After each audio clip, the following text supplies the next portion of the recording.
কক্সবাজার, মহেশখালী, কুতুবদিয়া ও উপকূলীয় অঞ্চলে জলদস্যুদের উপদ্রব বৃদ্ধি পেয়েছে বলে জানা যায়। প্রাপ্ত তথ্যের ভিত্তিতে ডাকাত ও জলদস্যুদের আটকের নিমিত্তে বাংলাদেশ কোস্টগার্ড দায়িত্বপ্রাপ্ত এলাকায় 24 ঘন্টা টহলের পাশাপাশি গোয়েন্দা তৎপরতা বৃদ্ধি করেছে। এছাড়াও আধুনিক সক্ষমতা ও প্রযুক্তি নির্ভর জাহাজ ও উচ্চ গতিসম্পন্ন স্পিডবোটের মাধ্যমে টহল, রাডার ব্যবহার, অটোমেটিক আইডেন্টিফিকেশন সিস্টেম, ভিএইচএফ এবং ইউএইচএফ কমিউনিকেশন সিস্টেমের মাধ্যমে আমরা বাংলাদেশের সমুদ্রসীমা এবং উপকূলে নিয়োজিত সকল জাহাজ এবং সন্দেহভাজন বোটের গতিবিধি পর্যবেক্ষণ করে থাকি। যার ফলশ্রুতিতে আপনারা ইতোমধ্যে জেনেছেন, গত 2 মাসে কোস্টগার্ডের একাধিক বিশেষ অভিযানে 4টি আগ্নেয়াস্ত্র, 17টি দেশীয় অস্ত্র, 30 জন ডাকাতকে আমরা আটক করতে সক্ষম হই। এছাড়াও ডাকাতের কবলে জিম্মি থাকা 32 জন বাংলাদেশি জেলেকে আমরা উদ্ধার করতে সক্ষম হয়েছি।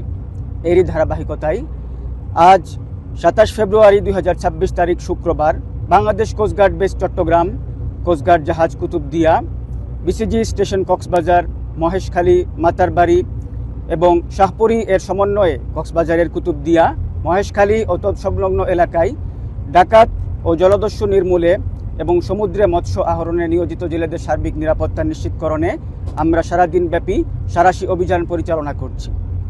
দেশের সাগর, নদীপথ এবং উপকূলের সার্বিক নিরাপত্তায় বাংলাদেশ কোস্টগার্ড ভবিষ্যতেও এই ধরনের অভিযান অব্যাহত রাখবে।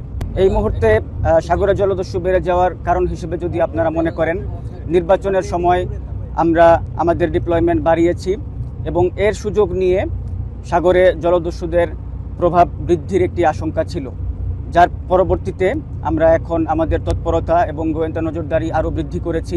আপনারা যেমনটি দেখতে পাচ্ছেন, বাংলাদেশ নৌবাহিনীর জাহাজ এবং বাংলাদেশ কোস্টগার্ড জাহাজ সার্বক্ষণিক বাংলাদেশের উপকূলীয় জলসীমায় টহলের মাধ্যমে আমরা সমস্ত তথ্য সরবরাহ করছি। কোনো জলদস্যু কিংবা কোনো জেলের পক্ষেই আমাদের নজরদারি এড়িয়ে কোনো রকম অন্যায় করা সম্ভব না। আমরা আমাদের গোয়েন্দা নজরদারি এবং টহল কার্যক্রম চালু রাখছি।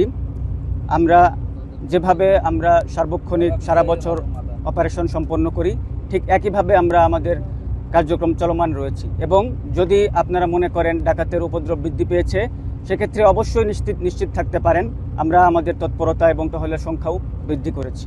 বিদেশি জাহাজ, আমাদের সি লাইন অফ কমিউনিকেশন, এটি নির্বিচ্ছিন্নভাবে চলমান রাখা আমাদের সার্বভৌমত্বের একটি গুরুত্বপূর্ণ বিষয়, যার প্রেক্ষিতে 24 ঘন্টা আমরা জাহাজ এবং হাই স্পিড বোটের মাধ্যমে টহল চলমান রাখছি এবং যে কোনো রকম পাইরেসি কল কিংবা ইমার্জেন্সি কল এর রেসপন্স করার জন্য বাংলাদেশ কোস্টগার্ড সর্বদা বদ্ধপরিকর।